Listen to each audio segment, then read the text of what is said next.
Arrow show में कौन कौन से फाइटर्स हैं बिग वॉल पे आपको दिखाते हैं। एरो शो में ये फाइटर्स जो देखने को मिल रहे हैं, तेजस जो कि जिसका बता रहे थे सुमित, आज का ही नहीं बल्कि सदियों तक जो हीरो रहने वाला है, आसमान का जो शिकारी जिसको आप कह सकते हैं, तेजस आपके सामने जो कि 60% करीब भारत में ही बना हुआ है। सुखोई 30 MKI बहुत मारक विमान है जो ये रूस का है और ये ब्रह्मोस मिसाइल से लैस है।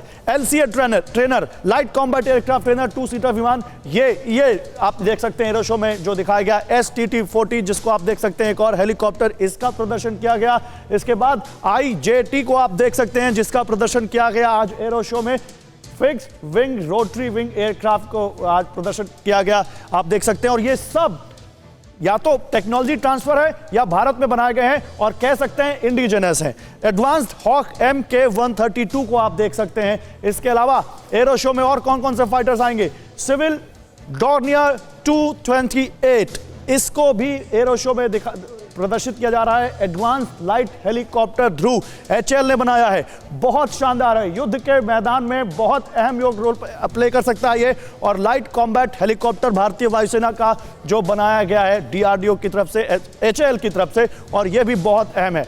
आइए आपको जल्दी से बताते हैं और आसमान में कैसे भारत आत्मनिर्भर बनता जा रहा है, कैसे ये जो एयरक्राफ्ट हमने आपको दिखाए, लेकिन कैसे सरकार पॉलिसी लेवल पर भी लगातार इसको मजबूत कर रही है। ये आप समझिए, पहली बार डिफेंस सेक्टर में 74% तक FDI का रास्ता खोला जा रहा है, लेकिन उसमें एक कंडीशन है, लंबे वक्त तक रक्षा क्षेत्र में विदेशी निवेश की इजाजत नहीं थी। HAL में LCA प्रोडक्शन लाइन का उद्घाटन करते हुए रक्षा मंत्री ने कहा कि आत्मनिर्भर भारत का संकल्प पूरा हुआ है। दुर्भाग्य से दशकों तक इस विषय पर ध्यान नहीं दिया गया क्योंकि कई देश इस वजह से आगे निकल गए और अब दुनिया की हर बड़ी रक्षा कंपनी मेक इन इंडिया के तहत भारत में हथियारों का निर्माण करना चाहती है। और अमेरिकी बोइंग कंपनी भारत में F-15EX फाइटर जेट बनाना चाहती है। एयरबस टाटा के साथ मिलिट्री ट्रांसपोर्ट एयरक्राफ्ट तैयार करना चाहती है। और ये सारी चीजें जो यहां होंगी उसमें टेक्नोलॉजी ट्रांसफर बहुत बड़ा रोल प्ले करेगा। मैं अनिल सर आपके पास आता हूं। अनिल सर, देखिए हमने बताया कैसे यहां पर भारत के स्वदेशी विमान किस तरह से दुनिया भर को आकर्षित कर रहे हैं और भारत की पॉलिसी भी लगातार हम बता रहे हैं कैसे सरकार भी उसको सपोर्ट कर रही है। क्या ये माने कि टेक्नोलॉजी ट्रांसफर करके का जो ये रोल है बहुत अहम है और मेक इन इंडिया के तहत एक दिन ये आने वाला है कि अभी तो हम 1-2 विमानों की बात कर रहे हैं, बहुत जल्द न केवल हम बहुत सारे यहाँ पे बनाएंगे भी, बहुत सारे एयरक्राफ्ट, बहुत सारे एम्युनिशन, बहुत सारे इक्विपमेंट, बल्कि उनको एक्सपोर्ट भी करेंगे।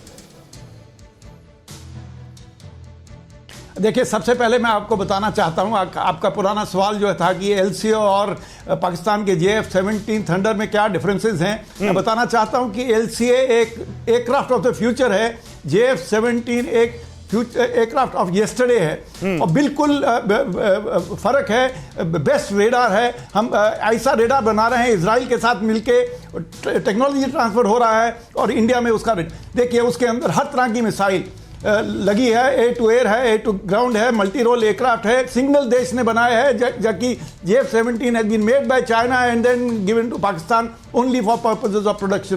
तो बहुत बड़ी बात है।